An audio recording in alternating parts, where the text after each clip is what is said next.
Christina here. Now in this video tutorial, I'm going to be showing you how you can be using a mini engrave, also known as a single line font, in your workflow and your process.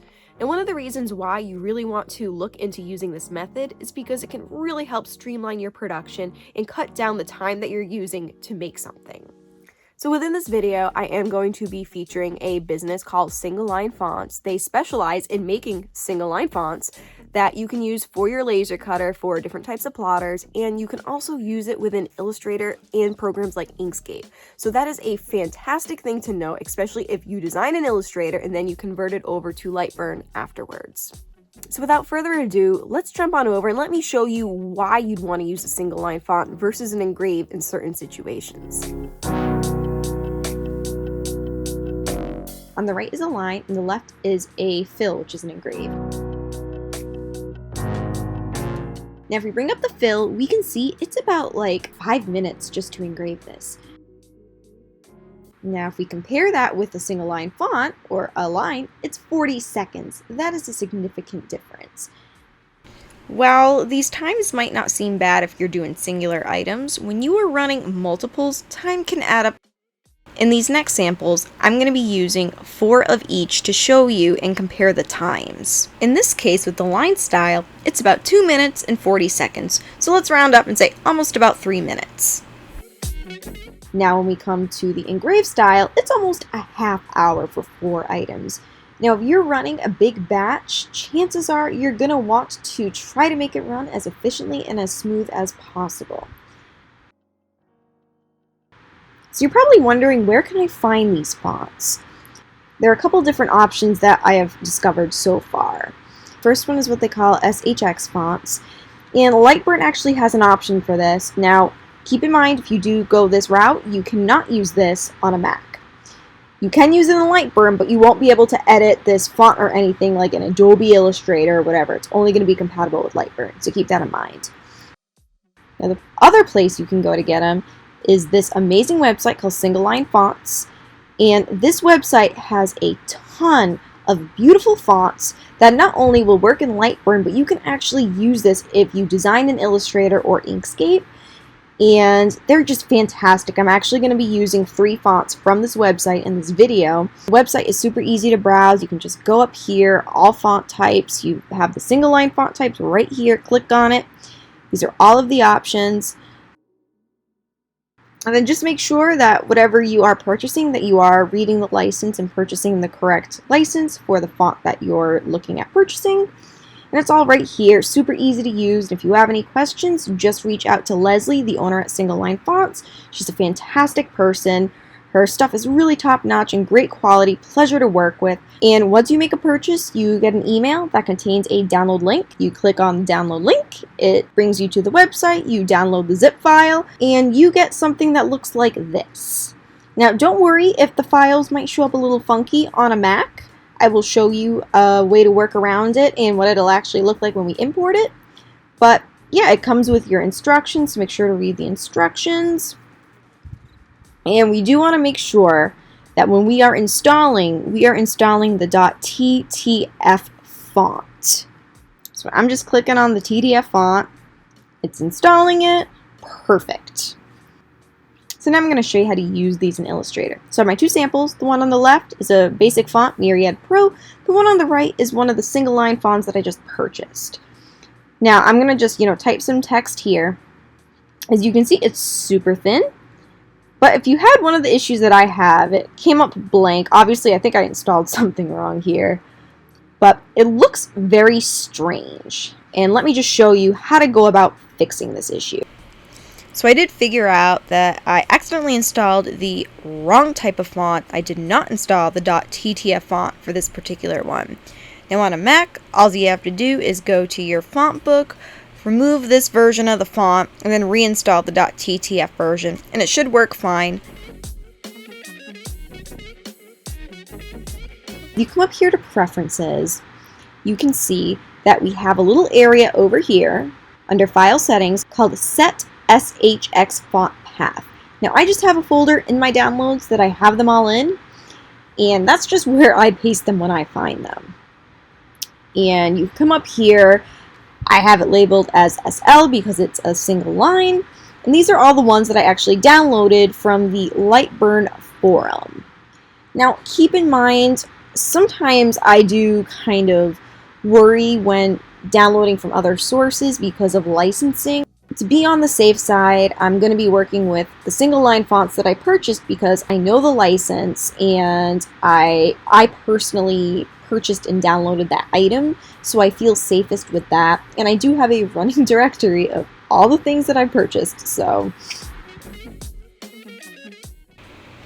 Alright, so I have my designs. I'm happy with those. Let's move on over to the machine part of this. I'm going to make sure that I have my air compressor on and started. I'm going to have my chiller on, leave that on for a couple minutes, and then I'm going to start my machine up. I am using my new jig that I purchased from another maker, and I really like this jig because it raises my material off the bed, I don't get any flashback, and the results that I have been getting has been really, really good, so this is just going to be a slightly different step than my normal videos, but again, you can also use magnets. Magnets are completely fine. And just a quick rundown, I'm going to be cutting this material out of 532-inch maple, and one is just regular and masked, and the other one is stained and masked. So I'm just going to show you some differences, and we're going to do a comparison.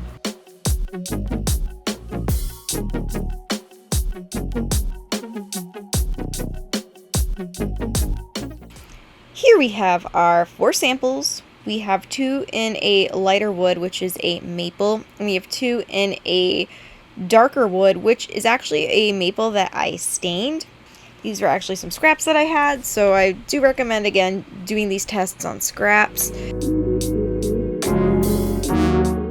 Now, as we can see here, there are some dark spots on the back of this, which is telling me that the beam is actually going through the wood, which I don't want. The engrave, it looks nice, especially on the lighter wood. On the stained wood, you really can't see it. To peel the masking that I have on these, I just use these scraper tools that I have.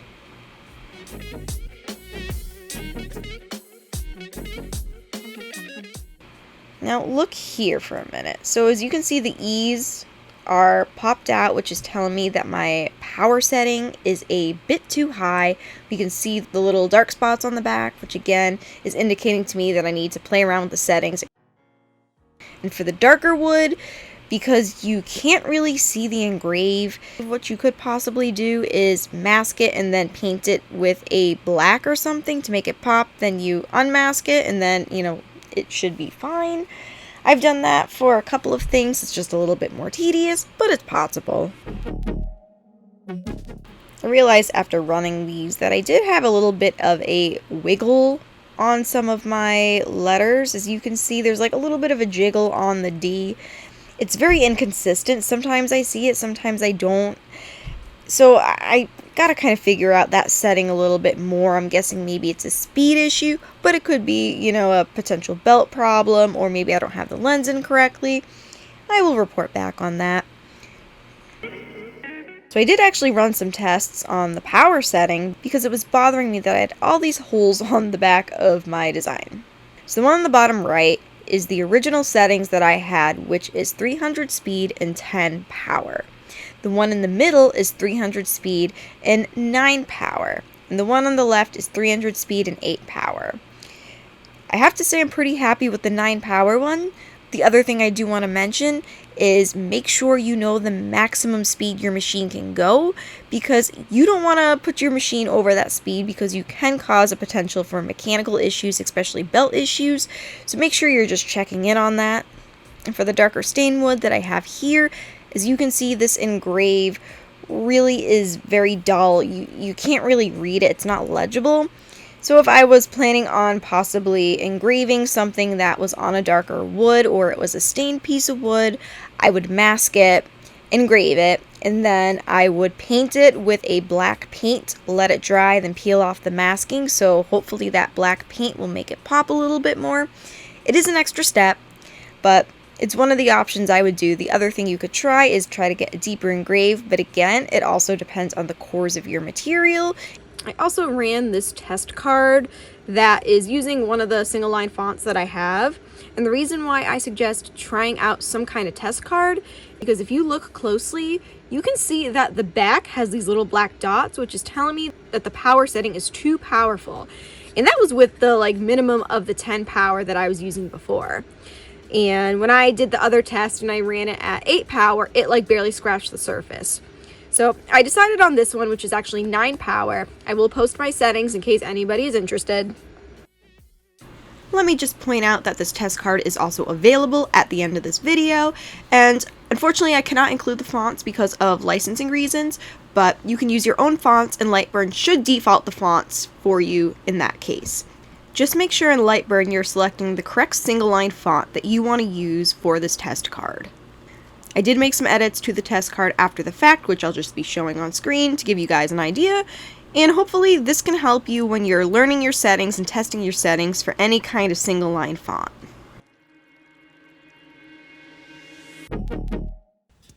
Alright, so just a quick rundown of what I discussed in this video is I have the test card here that I was running to figure out my power and speed setting that I really liked to prevent the jiggle, and I figured out my setting, which is what I marked right here. Over here we have the sample of just the maple with the regular engrave. We have a sample with the maple with the single line font or the line engrave. Or I guess you can just call it the line. And over here are some other tests that I did because I was trying to play around and figure out what the best power setting would be. So this is when I was using the 10 power, this is the 9 power, and this is the 8 power. And again, even though it's the same settings, it could look completely different if you have a darker wood or a stained wood. So over here is what it looked like when I used the same engrave setting. So you can't even read that. That is not really legible. And then I tried it doing a slightly darker engrave, so that's what this version is. And then I did a version with this setting with a painted black, so it was masked and then I painted it. And I let it dry and then, yeah. And then over here is what it would look like if we're using the single line font or the mini engrave. So this one and this one are the same style here. And again, like I always mention, you have to kind of play around and learn your settings. It is different for each machine. It also can be different if you do an upgrade. So like I was saying before, I upgraded my air assist, and since I upgraded my air assist, my settings all changed. So this was also a test for me as well because I haven't done any of this since I've upgraded, so. And if you're looking for an example of how you could use this in a product, here is an older design that I did over the summer. And again, this is just using the same method as I'm using here.